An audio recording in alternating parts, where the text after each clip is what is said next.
I want to say this to all viewers and listeners. The stuff we've been talking about, a lot of it's drug related.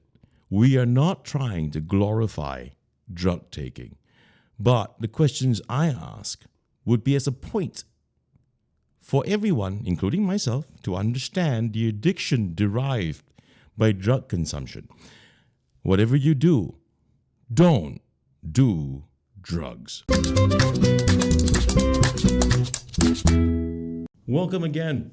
Welcome back to KWC. It's Kopi with Chris time again.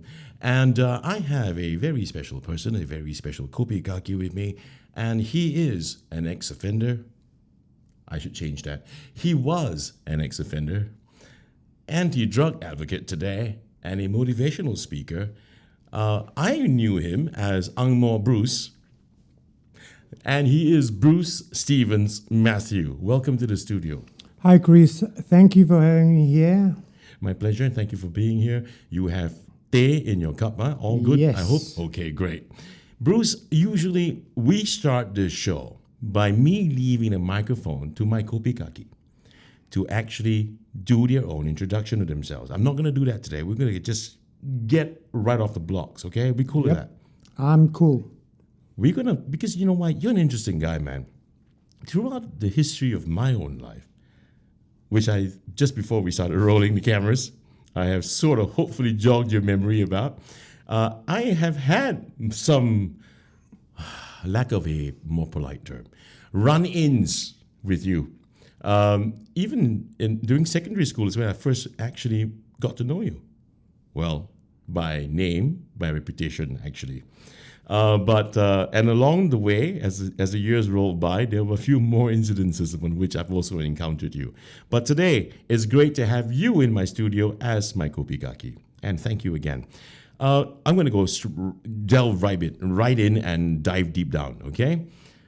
Let's start with this. Can you tell me about the first time you committed a crime? Oh, yes. First time I committed a crime. Not actually the first time I committed a crime, but the first time I was caught committing a crime. Okay. Fair enough? Sure. Because if it were the first time I committed a crime, dude, it's going to be way, way back. Really? Really way back. All right. And Can we go way back then? Something that Okay. the rest of the people who've interviewed you before have not been told about. Sure. So, at the age of 13, I joined a gang. Most people would know that shortly after joining a gang, just 3 months into it, that was when I took my first hit of weed. Smoke on the water kind of thing. Yeah. Yeah, and I absolutely loved it. Okay, and because I loved it, I had to suffer the consequences of drugs for the next 30 years. All right. So you started at 13? Yes, I started at 13. And then it was during that period. Okay, no. Correction. The first time I committed a crime was when I was in primary school. I can't recall primary 3 or primary 4. I 9 or 10 years old? Yes, I stole something from a shop. Uh-huh. Okay, but the guilt was eating me up inside. So you know what I did? Mm-hmm. I went to my mom. I told her what I did. Okay, and I actually went to the shop and I paid the shop. Do you remember Katong Shopping Center? Oh, yes, very much. From the back entrance, you come up, there's this corner toy shop. One big corner toy shop. There had lots of sabutio. Oh, yep. That shop. Yep. I stole sabutio from that shop, the players. Oh, wow. Yeah. And you went back and you returned it? Yes, I So returned basically it. there wasn't much of a crime, but you did commit something. Yes. You stole something from the shop. Yes. Okay.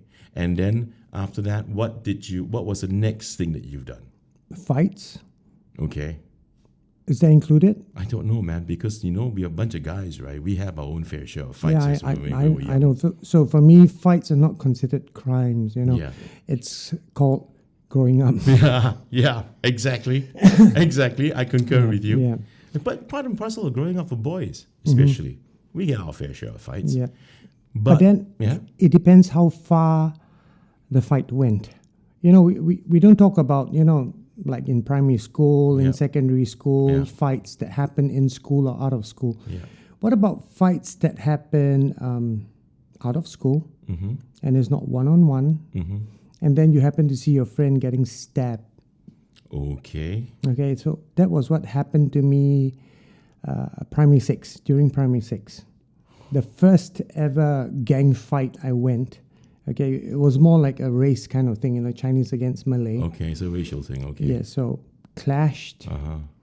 And then this dude Mm-hmm. whom had left school, Mm-hmm. all right, he was promoted to secondary one, Mm-hmm. and then he came back to join us. Okay. All right. I watched him with my own eyes getting stabbed in the stomach. He dropped on the floor, Mm-hmm. and I witnessed blood spouting out from his wounds, spouting, like a faucet. Wow. Okay.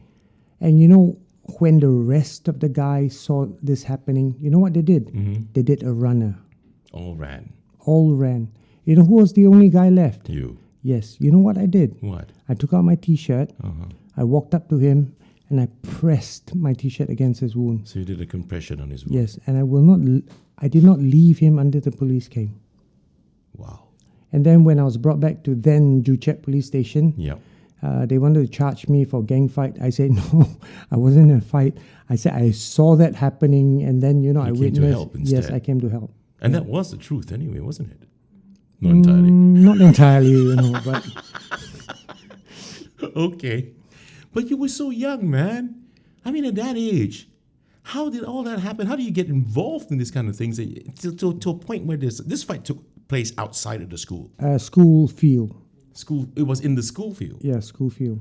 And this stabbing was done by someone also a member of the school. No idea. Malay dudes from I don't know which school came. Right. Yeah. Back in the day, I mean, you and I both know we didn't have like today in schools, right? You got tight security at the front gates of the school. Not just any Tom, Dick, and Harry can just walk in. Yep. But back in our day, man, there was no such thing. Anyone could just walk into the schools. Yep. Yeah, yeah. That's a good thing today. We've got at least there's some security in the front side, on the front gate of each school. Okay, so that stabbing incident, how did it make you feel, man? You're having watched your friend of yours get, poked in the stomach. So the strange thing was this. Mm-hmm. This is the very first time I watched someone getting stabbed right in front of me. Right. But you know what feelings or what emotions it evoked in me? Mm-hmm. Absolutely nothing. I kid you not, absolutely nothing. So you were not scared shitless or anything like that? I wasn't scared shitless. So, I mean, over the years, I've thought to myself, Bruce, why? For a normal child who witnessed this, Yeah. they would I don't know, panicked or whatever, Yeah. but I didn't. So, I can only come to one conclusion. Yeah. I was raised, my dad and my mom, they divorced long ago. Right. All right. So from young, only my mom took care of me. Mm-hmm. And the family, I used to live with my mom's side. Mm-hmm. Like we live in a big house in Katong, So I had relatives, my uncles, aunties staying with us. Sure. And most of my uncles were drunks. Okay, and you were all under one roof. Yes. So when they came back drunk, or they had quarrels with their wives, or they were in a bad mood, guess what happened to me, dude? The uncles came down on you. Yes. Okay. So for me, I felt that it was because there wasn't anyone there to protect me. That was why I was an easy target. Dad wasn't around. Yes. Okay. I got slapped around very often, got accused of things that I didn't do. Mm-hmm. Very often, very often. How old were you then at that time when these things were happening to you? Very young, dude. It all started at a very young age. Very young age. Give or take, how old? Primary 2, primary 3. Mm. All right. And it happened all the way. I remember this incident. 1 week before my 12-year-old birthday. Okay. I said this to my mom. My mom is Chinese, yeah. My dad is French. My mom is Chinese. Okay. I said to my mom, Mom, get you what is up here? All right. I'm going to be a big boy. Yeah, maybe Okay. 12 Yes. years old. Mm-hmm. I said, I don't think I want to allow myself to be slapped here and there again. Okay. My mom didn't say anything, she just shook her head. And true enough, 1 week later, it happened. What happened? One day, my uncle came home. Mm-hmm. He started accusing me of something I didn't do. Okay. He So I was said- pissed drunk. That dude wasn't drunk. That dude wasn't drunk. So he accused me of something that I didn't do. And I said, I didn't do it. After I said no, he slapped me right across the face. One big tight slap. Okay. All right. And he said, admit. I said, no, I didn't do it. He slapped me again. I think after the third or fourth or fifth slap, I blacked out. All right. Blacked out, not as in I fainted. So dude. it wasn't just like a smack. It was No. freaking huge. Yes. So I blacked out. Blacked out not as in I fainted. Dude. I blacked out as in I ran to the kitchen. Oh, that blackout. That blackout, yeah. He followed me there. I took up a chopper. I wanted to chop him out. Okay. Yeah, it was that sort of blackout. And did you? I charged at him, and Yeah. I remember my mom was at home then, or she came home just shortly after this happened. Right. She saw me holding the chopper. She ran up to me. She caught hold of my hand, and she said, "Boy, put it down, put it down." When my uncle saw me taking the chopper, he actually stood down there, didn't dare to move. Okay. When I let the chopper down, he came over, he swung a punch at me. I cannot recall, was it the chest first or the face Right. first? And then after he did that, I took up a beer bottle. I mean, there were beer bottles everywhere in my home. Sure. All right. He saw me taking the bottle, same thing. He stopped in his tracks. My mom held my hand, asked me to leave the bottle down. That was where the second punch came. And mind you, Chris, that uncle of mine has a black belt in karate.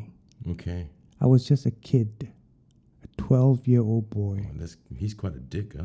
He is a dick. In my books, today he's still a dick. He's still alive today. Yes, he is. And he's still a dick. Okay. Yeah, you can put that on there. He's a dick. Yep, Yeah. he's a dick. Done. Sorry, he's half a dick, I think. Okay, half a dick. Done. Don't worry about it, man. Just said it. Okay, so that piece of shit was actually a fucking coward because when you had the chopper in your hand, he stood in his tracks. In my books, he is. And then after that, when he got the beer bottle, he did that shit again. But Yep. only when you were defenseless. Then he went for you. And you were Yep. only, how old again? 12? 12. So on that day, my the mom and fuck, I, man? yeah, tell me about it. On that day, my mom said, come, let's pack our bags. We left. Okay. And where do you guys leave for? And for the next 10 years or more, Mm-hmm. we moved from rental to rental. Okay. Okay, until my mom had saved up enough money Yeah. to purchase, to put down a down payment for a HDB So flat. you were the only child. I was the only child. Yeah. So you only had your mom. The whole fucking wide world. It's just your mom, man. Yep. Wow, bro.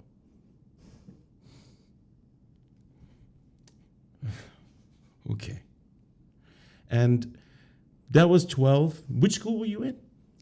Primary school? Yeah. Hey, boys! Yeah. No wonder Katong Shopping Center. Okay, you guys are the yellow shorts. Right? Yellow Dude, shorts, right? beige lah, dude. Okay, Khaki lah, sorry, not okay, yellow. We were wearing lah. khaki too. The school badge was yellow. Yeah, wasn't it? school badge was yellow. Yeah, that's it. Yeah. Hey, girls' school, their uniform is yellow. Yellow skirt. Yeah. Yellow pinafore. Pinafore. Yeah, that's it. Yeah. Yeah. Jeez, memories. Okay. And okay. And then after, I know where you ended up in secondary school, though. Don't you dare. Don't you dare, dude. Don't you You mean dare. I can't say it? It's defunct. The school It's not building. defunct. It has moved somewhere around here. No, it hasn't. It has. The school is closed down. No, yes, not. So I can't say it. Alumni. I went for my alumni, dude. Say it. I can say it, right? You were from Yok Ing, right? Yes. I knew it. The old school building you were in is now the headquarters for CDAC. Yes. Yeah. I remember all the brass buttons. Located conveniently next to Hollywood Theatre. Yes, correct. Yes. Near Queen of Peace Church. Yes. That's where I saw you for the first few times. Okay. Because for some strange reason, I don't know how that happened actually, because I was on St. Patrick's. Okay. And I was somehow on the buses, man. Because you're different. You look different. And back then, dude, you were big. Yep, I know it was big. And you had this wispy mustache. And you had this, what's more reddish colored hair. Yes, strangely so, when I was young, my hair was lighter brown. Yeah, lighter brown, more like towards ginger, man. Yep. Yeah? So you stood out like a sore thumb. Right? And all of us wondering, there's this guy who speaks Hokkien in the bus that looks like an Angmo, right? And wearing a Chinese school uniform. Yep. And you always had one or two buttons off. Yep. And you were this real big dude. Yep. I remember you. That was the first time I ever, saw you actually. A few times as a matter of fact, over the years, during school days. And we knew you from Yok Eng. And we have a mutual friend as well from your school. I have a mutual friend. Yeah, which I won't talk about on camera right now. Okay. Yeah. But I'm sure, many boys from St. Patrick's would know me during my era. Okay. Say it. And to all you boys out there, I'm so sorry for what I've done. Please forgive me. It wasn't right of me, okay? I'm so sorry. It's so funny you just said that. You know why? I'm on several chat rooms with my old school friends. Okay. And somewhere last week, 2 weeks ago, even before I called you to ask you ask you if you could be in my Kopi Kaki today. And somebody wrote, "Hey, you guys remember Angmo Bruce?" In the chat room. Remember that dude from Yok Eng? Then they posted one of your many interviews onto the chat room. Look who he is today, And and I replied, of course, I remember him. And today you're in the studio. I'm so happy. I really am. And the things that happen to people's lives, private, personal stuff that you just shared. Things we don't know about, and we see you on the facade of who you were. And today I'm glad to have at least heard this part of the story so far. I want to find out a little bit more. You went into Yok Eng Secondary. Normal stream? Express stream? Of course, normal. Hey, Andrew was an express man. I don't want to judge. You must understand one thing. Although I passed all my other subjects in flying colors, from primary school to secondary school, my Mandarin, red all the way. Tell me something new, bro. It's the same for the rest of us, okay? Tell me something new. But you ended up in normal stream. Yes. Same thing, I was in normal stream, so nothing wrong with that. When you ended up in secondary 1, did all the shenanigans started then for you? Of course it did. Wow. It was during then that I joined a gang. Then my life went haywire, dude. Really haywire. So, where the chronology is concerned, you started joining a gang not in primary school, but in secondary 1? Exactly. How did that happen? I mean, how do you just transit into that? I asked Andrew the same question. I'm going to ask you the same as well. Okay, so during secondary school, Yok Eng, how Yok Eng was, right? Yeah. It wasn't a school that you go there to learn. It was a school where you go to learn, but you learn how to fight and defend yourself. Not academically. Okay. All right. Yeah. So I had to do the things that I did.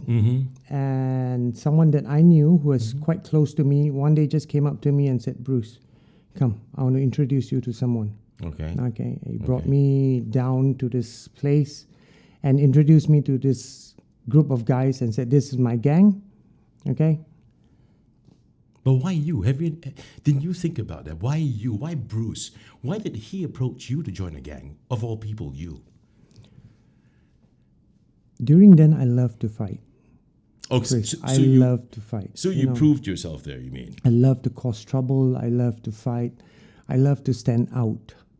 Okay. All right. Yeah.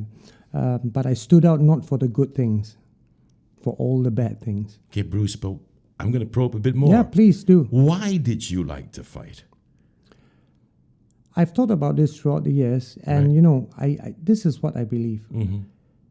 We are a product of our environment and of our past. Okay. All right. So I believe that during my younger days, I think you know very well, I have this thing with violence, Violence and we are like close friends, close buddy. Okay. I love violence. All right. Why? Because of what you've been through in the home? Exactly. Okay. Exactly. Because I was brought up in an environment where violence was rampant. Abusive, there was bullying. Yeah. And violence was like something normal. Did you do any bullying when you were in school? Of course I did. But you see, that's one thing I've always tried to grapple with. I mean, we all know this. People write about this all the time. There are movies based on these sort of things. That if you were abused and if you were bullied, you end up being a bully yourself. Yeah, I know that's a psychological thing. But I just want to ask you, being the subject of being bullied by your uncles.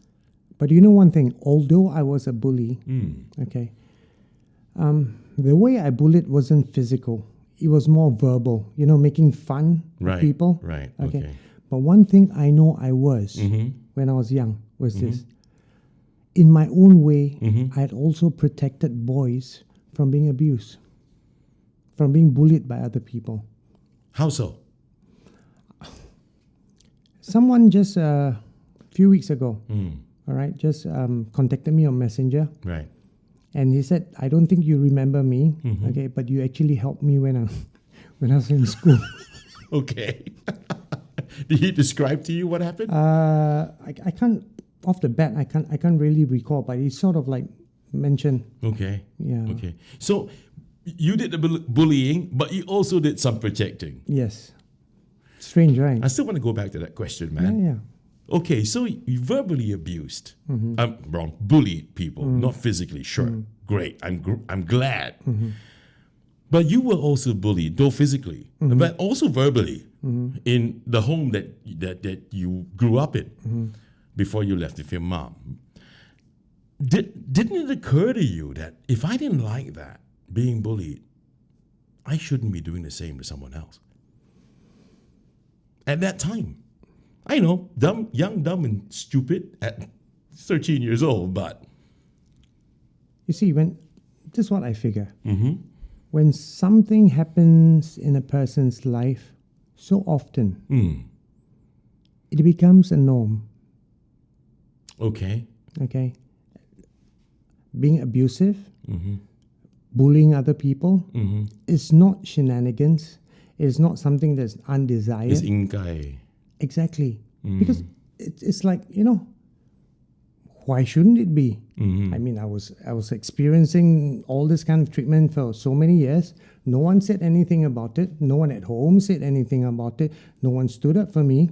So just like the violence that you experience at home, it also became the norm for you, that you started to enjoy it. Exactly.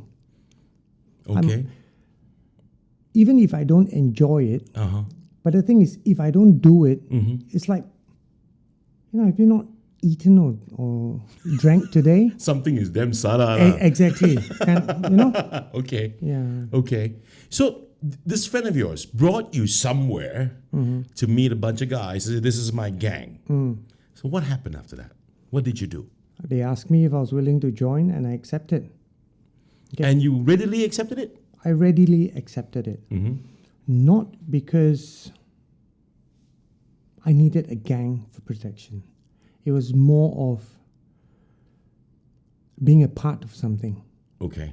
All right? Having an identity. I mean, growing up as an only child is not an easy thing, you know that, Chris. Yeah. You don't have siblings. Yeah.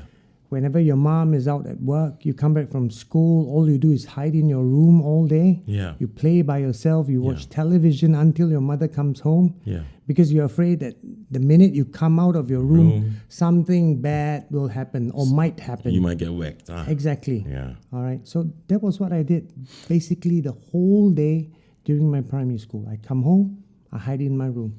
There's something this is commonality between what the story you just told me so far and what Andrew Ong said to me when he was on this show. He came from he started going haywire, he said, because there was a time in the family where his mom and dad had issues. And so therefore he took another path, the path that he shouldn't have. And you come, as you said, only child, yeah? But more so than that, the very fact that you came from a single parent family in an abusive household, and then you took this path as well. It's a commonality somewhere. So it's always about that age as well. Yeah. So I'm kind of seeing a pattern somehow. As to why people that age when they experience certain things, they grow up being like that. Yeah, you know why I'm interested in this? Why is Bruce Mathieu on KWC today? And recently I've just had Andrew Wong as well, right? Why? Because we are interested to ensure that the young people out there today, the teens especially, not take this road, the road that you guys taken. And also for me and for parents who might be watching or listening into the show, to have an idea of how we should be more watchful and how we should look after our kids as well, turning into teenagers who are already teens, to make sure they don't go wayward.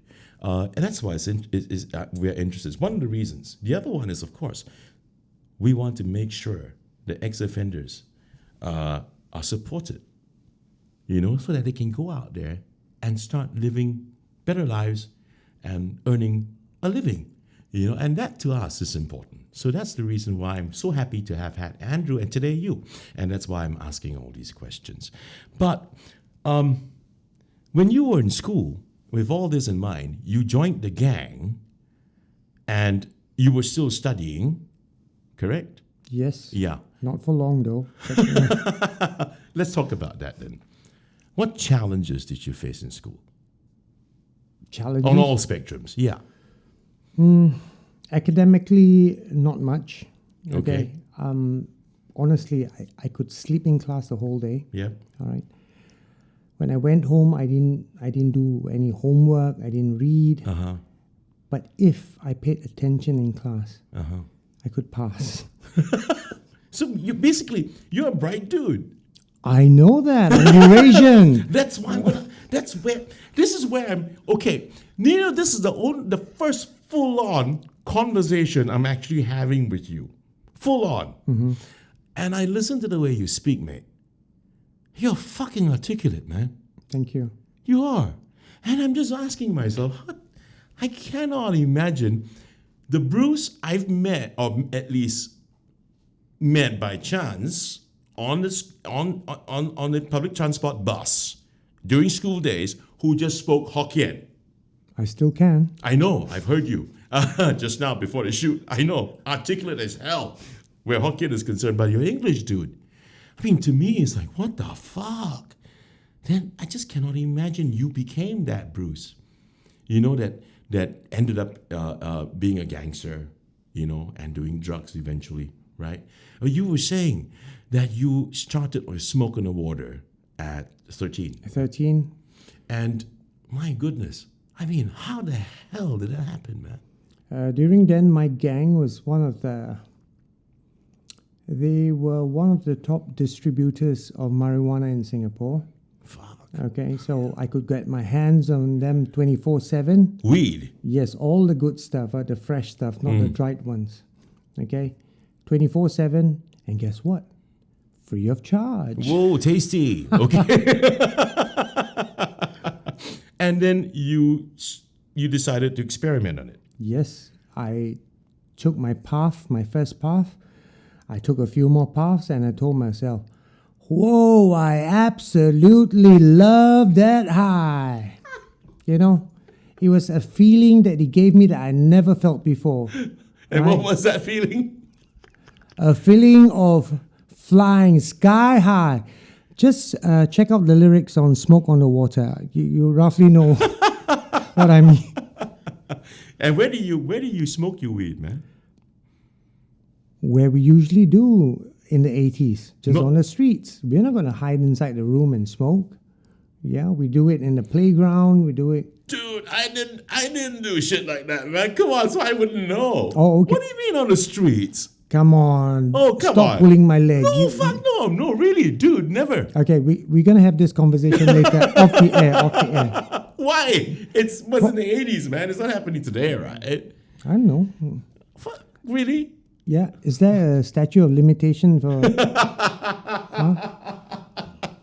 Okay. But to be really, really brutally honest, man, I wouldn't know. I've never done this kind of things. So 13, weed. By 14, I started heroin. By 15, I was hooked on heroin. So it's true what Benny Cito said. Benny Cito was on my show. Yeah. And he was on the show. Okay. And he told me the same thing. That and you seem to be confirming it, that when you start smoking weed, it's like the gateway to Yes. heroin. You know why? Apparently, a lot of people on the outside, they forgot about the cat. About the Cat, the kucing, kucing cat. Yeah, Yeah. why? What about the cat? curiosity, Oh, and how it died. Right? okay. When you get curious about drugs, you try one drug. You know, many people, not many, every single one I've met in prison, Right, okay, right. who is inside for drug or drug related cases. Uh-huh. You tell me one thing, Chris. Name me one person that started out this way, taking drugs, yeah? Right. Wow. I have aspirations of being a drug addict. I'm going to take drugs for the very first time, and henceforth, I'm going to take drugs every day, and I'm going to become a full-on hardcore drug addict. Woohoo! No one. No one does that, yeah.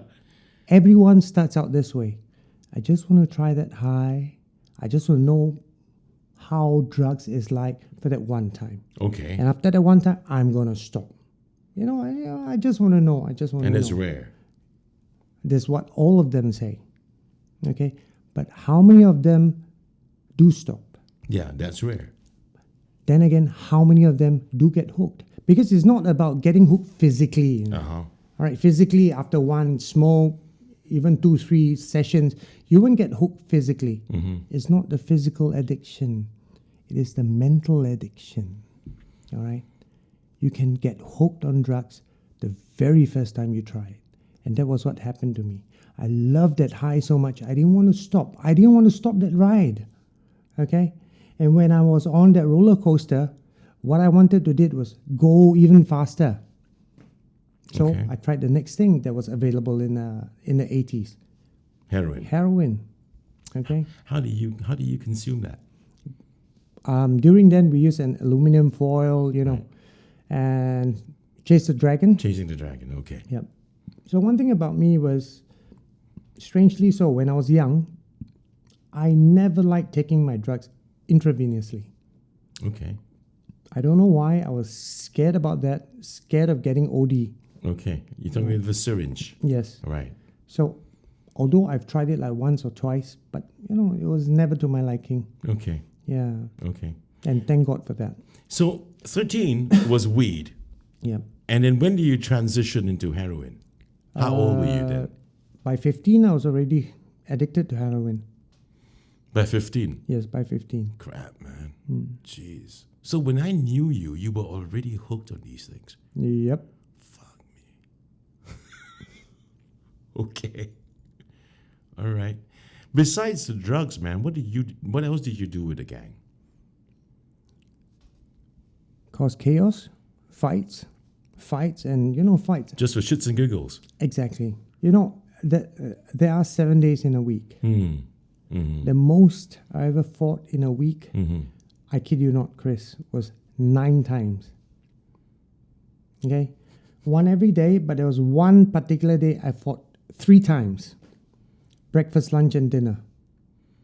This is just looking for fights, or because they happen, or because they were planned, because... Some of them were out looking for fights. Mm-hmm. Most of them were unplanned. Okay. Okay? Yeah. Some of them were unexpected. Okay. So it's really for shits and giggles. Yeah. But people get hurt, man. Yep, I know. All right. Okay. But when we were young, we believed one thing. We had this foolish thought that we are young and invincible. Yeah. I'm going to go back a little bit. I'm going to ask you something about family. Okay. What's your earliest memory of your dad?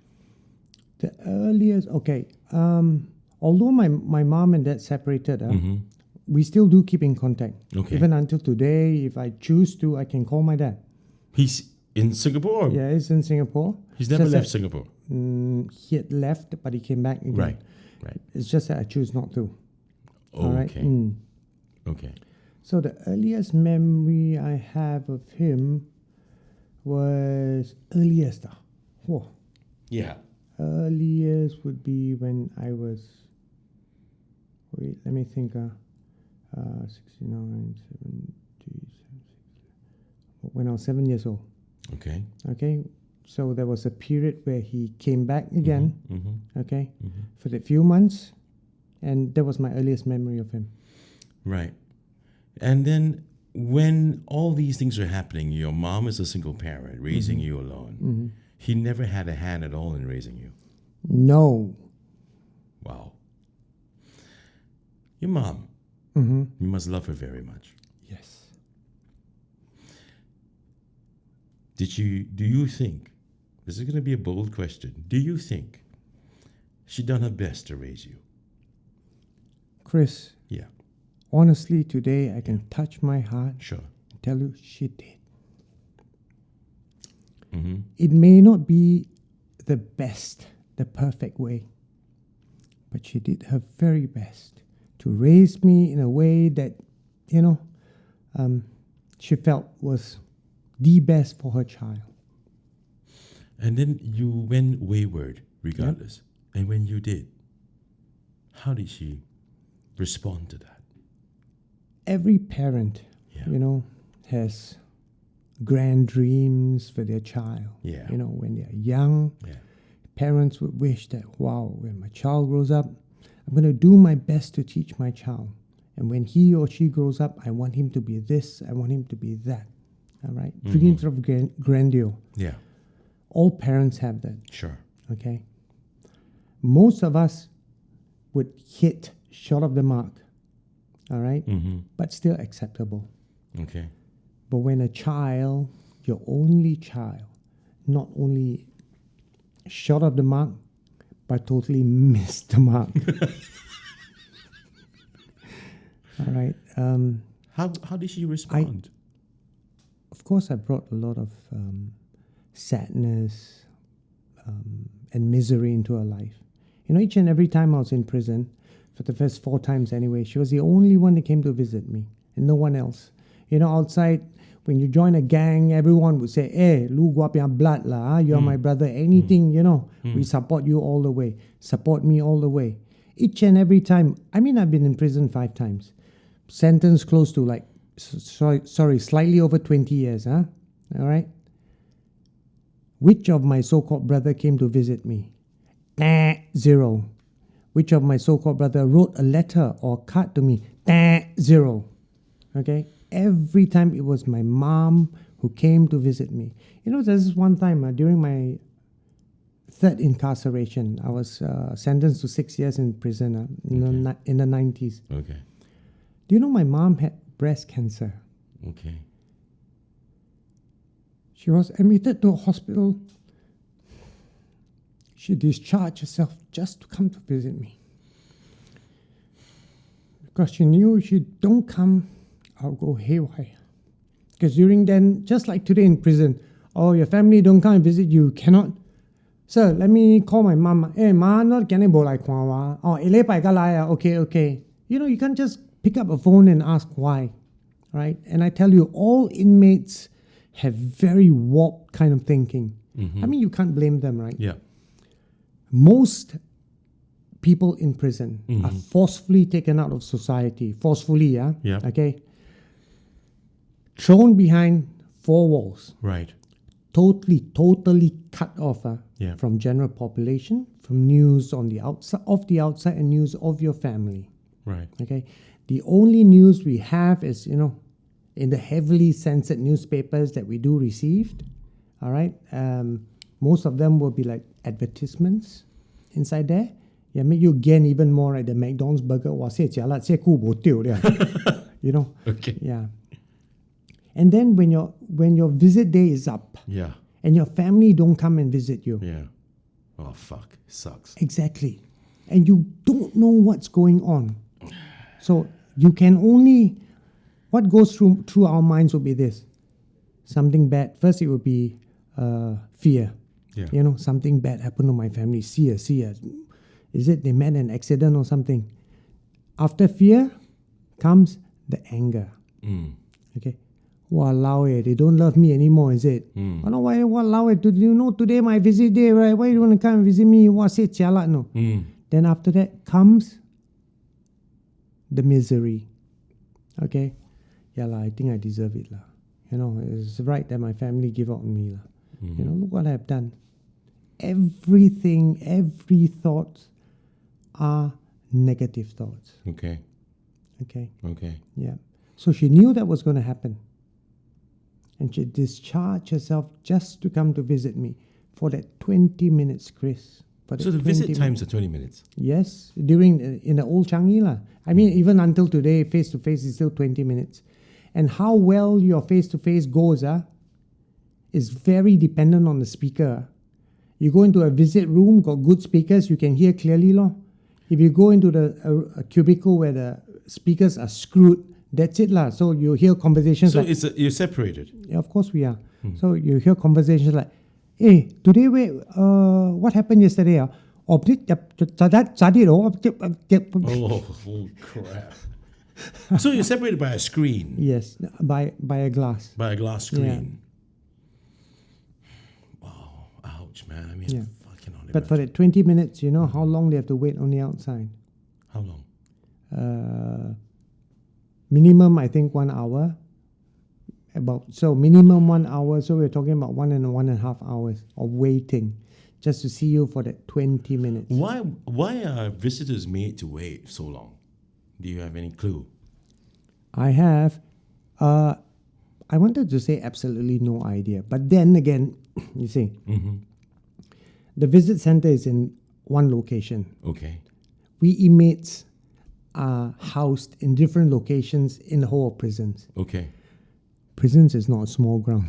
Okay. So you have to walk your way exactly. We don't have golf carts. Under guard. Yeah. Yeah, no like golf cart. And you're shackled to get there. We are not shackled. Okay.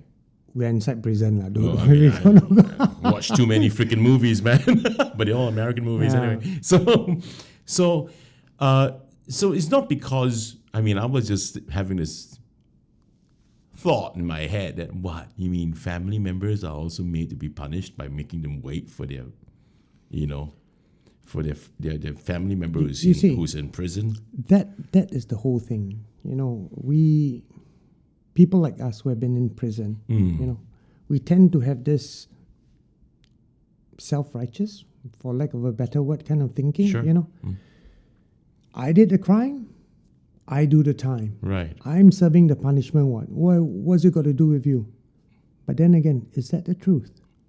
The truth is, when we do something wrong and we go into prison, it is not us alone who bears the punishment. Yes. The people around us, our friends, especially our loved ones, have to suffer unnecessarily for our sins. How's your mom today? She's old, in her mid-70s, not the best of health, mobility-wise, very difficult. Yeah, recently just got her a mobility device. So with that, she's moving around much freer. Yeah. It's sort of a PMD thing. Yeah. Right? Yeah. But she's a much happier person today with you. I hope so. There was something in one of your online videos. You were in prison and your daughter came to visit. Yes. And when it was about time to leave, she cried. Not exactly. Okay. So during the first, I've been asked this question many times, Bruce, why the first 4 times when you're in prison, you never thought about changing, but only during your 5th and last time in prison, you wanted to change? Okay. First 4 times, I wasn't married. Okay. All right. So every time I went into prison, it is about waiting for my release. And then after my release, go back to my old partying ways, But during the 5th time, things were different. Okay. It was a life change. Yeah. I was married and I had a daughter. Okay. She's still my only child today. Her name is Beatrix. She's 12 this year, primary 6. I tell you, look exactly, fortunately, look more like me, okay? She is one beautiful chick, okay? But to all you potential guys out there, here we go. I am her father. Anything you go through me first, all right? And trust me, it's not going to be easy. Because you know why? I'm not afraid to go to prison. Oh boy, dude. Yes. Yeah, she's not gonna be a nun, man. Come on. I hope so. I really hope so. Oh boy. Okay, so what happened was, since young, honestly, since my teens, I always had one dream. Mm-hmm. And that dream was to have a family of my own. Right. Okay. I guess because, I personally, I've never had the chance to have a real family, Okay. and the kind of love that comes with it. Mm-hmm. So I tell myself, when I grow up, this is what I want to have. Mm-hmm. I want to have a family, and when I do have a family, okay, I will not be like my father. I'll be the exact opposite. I will not be absent from my child's life. Right.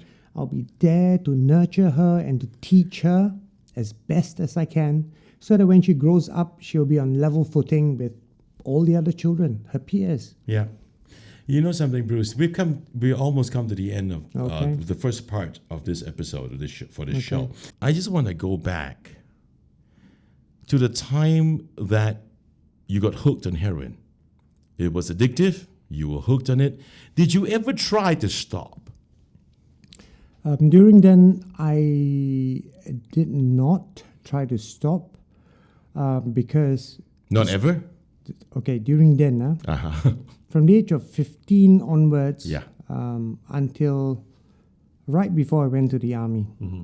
okay, I never tried to stop heroin for one simple fact, Mm-hmm. and one simple fact alone. I did not know I was addicted to heroin.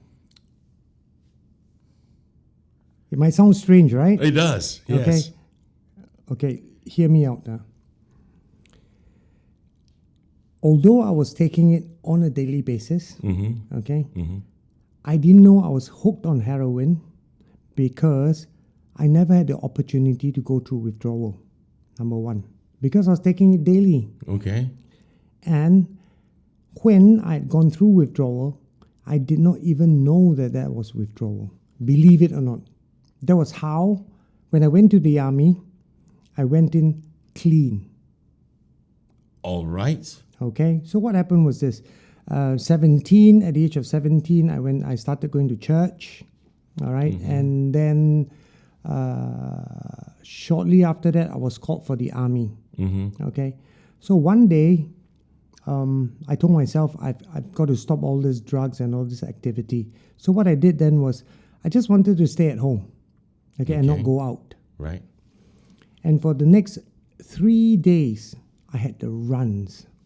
Okay, I couldn't even walk. I couldn't even eat. All right, and that was withdrawal.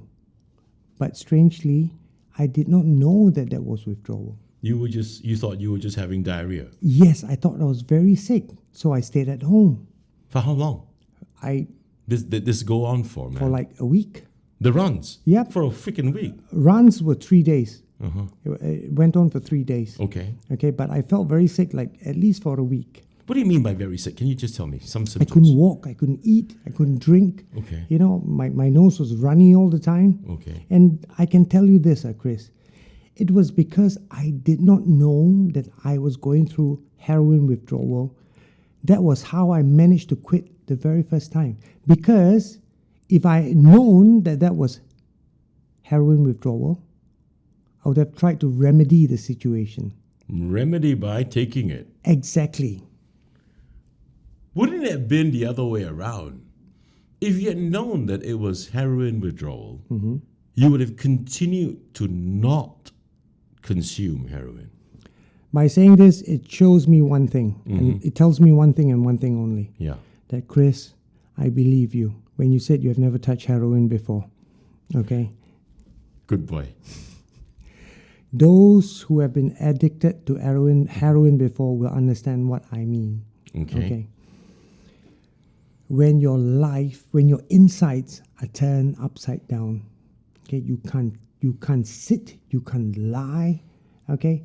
You can't turn left, you can't turn right. Every single thing you do feels uncomfortable. You feel like your bones are breaking. Okay. Your nose, it's runny all the time. Okay, you are dehydrated. But every sip of water that you take makes you want to puke it up again. You can't think, you have a headache, but it's more to a migraine. Okay. And worst of all, you can't sleep. Holy shit. Yes. And that's only for the first 3 days. And it only gets worse. But where this period of your life is concerned, it was for 7 days, as you said, 1 week. Then after that, how did you feel?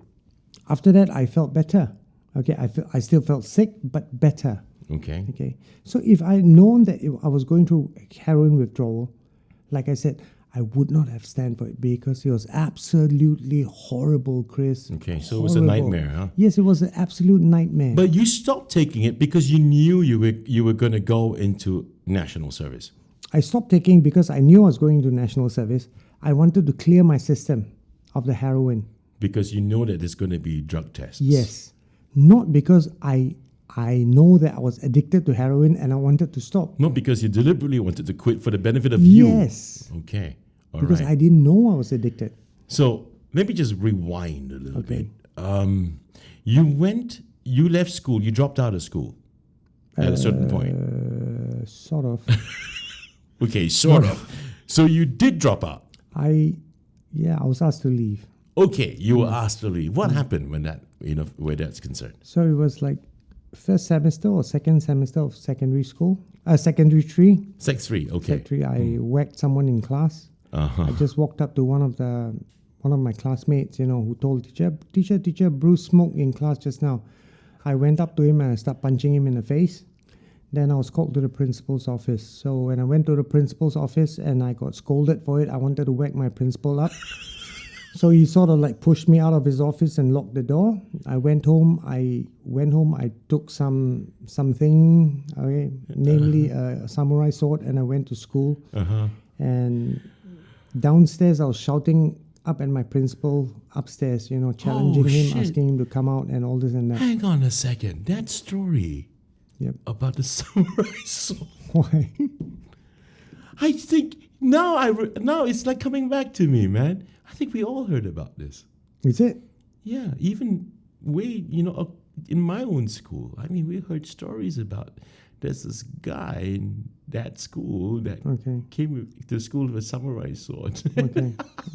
Yeah, shit. Probably I was just one of the many who did. Really? So your principal was he locked himself in his office. Yes. He was terrified of you. I guess anyone would be if you see someone coming after you with a samurai sword. And you go, okay, let's cut the story there. Okay. You were expelled after that. And then the next day I came back. If memory serves me correct, someone called me to come to school to get my living certificate. Okay, so when I went to school, I think it was my principal. I went in, like Yaya Papaya, went to his office, sat the way I wanted to, spoke the way I wanted to. No, gone. Okay, Bruce, I tell you what, I will, to help you, I wouldn't write you are expelled. I would write that you left school on your own free will. And the reason is you want to look for a better school. Okay, so that was what's written in my living certificate. Oh, crap. So he didn't call the cops on you? Nope. For that? Nope. Fucking hell, dude, you terrifying, man. Must have been really terrifying. Jeez. Okay, so you got out of school. You were asked, you had a leaving certificate? Yes, I have a leaving certificate. So at 15, you got out of school. Yes. Where did you go after that? My mom knew the importance of having an education. Right. So after that, she admitted me into another school the following year, a private school, Sanyo High School, 7 Days Adventist. Yeah, okay. Novena. Okay. I told her I didn't want to, but she insisted. So for the next year, I sort of like open and close inverted commas, attended that school. Most of the time being absent, of course. Okay. Yeah. Did you do your O's? Your O levels? Nope. You didn't do your O-levels. I did my N's and my O's in prison, dude. In my 20s, in my mid-20s. Right. So Yeah. this is getting interesting. So you got out of Yokeng Secondary. You went Mm-hmm. into this other private school. Yes. Can I name it that? Yeah, yeah. And then after that, you didn't do your O's or your N's, and you decided that I need to stop consuming heroin because I'm going to be prepared to go into NS. Mm-hmm. Is my chronology correct? Okay. Then you went into national service for 2 years. Yep. And where do you serve, man? Okay, for the better part of my NS, I served in Palembang Air Base. Yeah, I was a driver attached to School of Air Defense Artillery. Okay. Okay. Okay. And then for 2 years, I was as best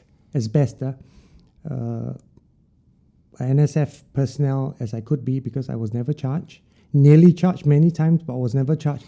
Yay, miracle! Who's never got charged? Wow, Yeah, I'm wondering about Yeah. that. Did you get to any, shit in doing NS in terms of did you beat anyone up? Were you still continuing your gangland activities? And, I did not beat anyone up. I wanted to beat my MT sergeant up. oh boy. But what I remembered the most was until I ROD'd, two things happened. One is that I did not get my Lance Corporal stripe until after I ROD, number one. Okay. And number two, I got, Palembang is a stay out. Yeah. I got extra duty all the way until ROD. Dude. Burn your weekends. All the way until I ROD extra duty. So there was no ROD mood for you, man. Forget the calendar, dude. Right? So so funny. I mean, Andrew Ong said that he loved serving his national service. I love serving national service too. It was a lot of fun. I guess every guy who have been through NS would experience the same thing. When you're in NS, you start bitching, start complaining, but after you ROD, a few years down the line, when you think back, It was damn fun. wow. Yeah, I know what you mean. Yeah. Damn fun. You mentioned, okay, I'm just going to continue on because it's so damn interesting. I'm forgetting about all the stuff on my screen, man. Forget it. So after you ROD'd, what happened? Where did you go? Okay, during then I was staying in a rental flat at Winstead Drive. Yeah. Okay, Yeah. The flat has been torn down already. Okay. Rental from the government, which Okay. my mom and I stayed for many years. Right. Okay, it was only $55 a month Wow. because that was like all we could afford. Okay. Okay, and right after my ROD, when I say right after, I mean like 3 months, 4 months after Okay. my ROD. I Okay. was staying on the 9th floor. Okay. Okay, and my block was drug infested. Well, that doesn't help. Yeah, drug infested. Okay. But for 2 years,